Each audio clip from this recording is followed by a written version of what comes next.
EPAWA meteorologist Bobby Martich here with your outlook for February 22nd, 2019. For your Friday, expecting partly cloudy skies for most of the regions today. Areas farther to the south may be dealing with more clouds than sun, especially early on Friday, and that's because of this system that's down here. It's just a frontal boundary that's draped across Tennessee, Virginia, North Carolina, just giving those some showers to those areas down there. But I don't think that's getting into our area at all.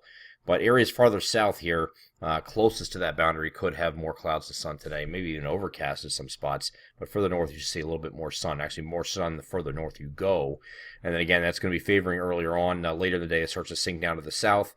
And then once we get into the overnight, we are partly cloudy just about everywhere. Okay, so that's today. No precipitation anywhere that we're talking about today. Now, there will be on Saturday. The differences in timing here, though. Here's late in the day here on Saturday. It looks like it's going to be dry the entire day. And most global models are suggesting that it's going to be, we come in during the evening. Timing is very critical for some of you, and I understand that. We have a couple things going on Saturday in and around the region. One of those is going to be the Stadium Series, the NHL hockey game against for the Pittsburgh Penguins against the Philadelphia Flyers at Lincoln Financial Field in South Philadelphia. Well, that's right here, and this is looking at 7 o'clock in the evening. So you see the NAM high-res future simulated radar suggesting that once we get into the afternoon hours, here is 4 p.m., we get some light shower activity moving in, and this actually back in the interior is some light freezing rain. We have to watch for this. Might have some icing issues up in these areas. It won't be too warm here on Saturday. It is going to be cooler today than, meaning Friday, cooler today than it was yesterday, and then even cooler than that on Saturday. So we're looking at temperatures generally around 40, 42-ish, but up here in the interior will be in the 30s, so any precipitation running into that, especially when we get towards the evening here, 7 p.m., we might have some spot, especially in the elevations, just basically elevations, could have some light freezing rain or drizzle. But you see, it's just showers coming in here during the evening. This is looking at 7 p.m.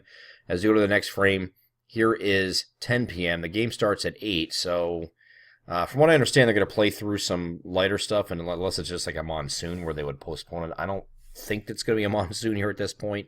And I think as long as they understand they're going to be playing under some light rain, I think they'll continue to play, and that'll be fine. The heavier stuff will come through overnight, and it looks like that's coming through after midnight into early Sunday morning, and that's when the trailing cold front comes through. So you could get the game in down here. Some other events there that some of you have private messaged me about, or not private message, but geez, we don't do the private message thing.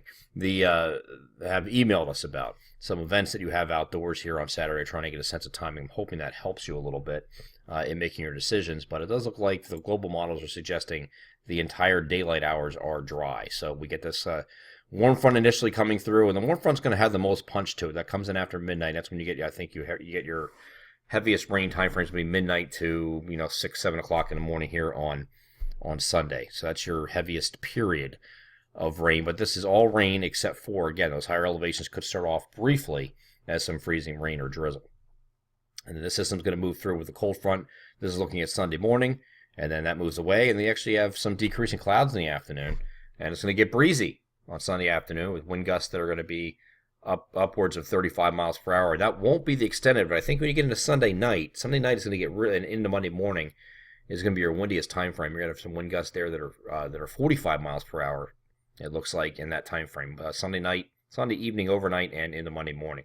You see that because these tight gradient isobars in the wake of this system, and then high pressure trying to move behind it is creating a very tight pressure gradient here, and that's going to increase the wind. So we will watch for that, for the windy conditions there in that time frame, and that goes right into Monday morning, and then we'll start to slack off later in the day as high pressure starts to move in from the west. It will be mostly sunny here on Monday and Tuesday.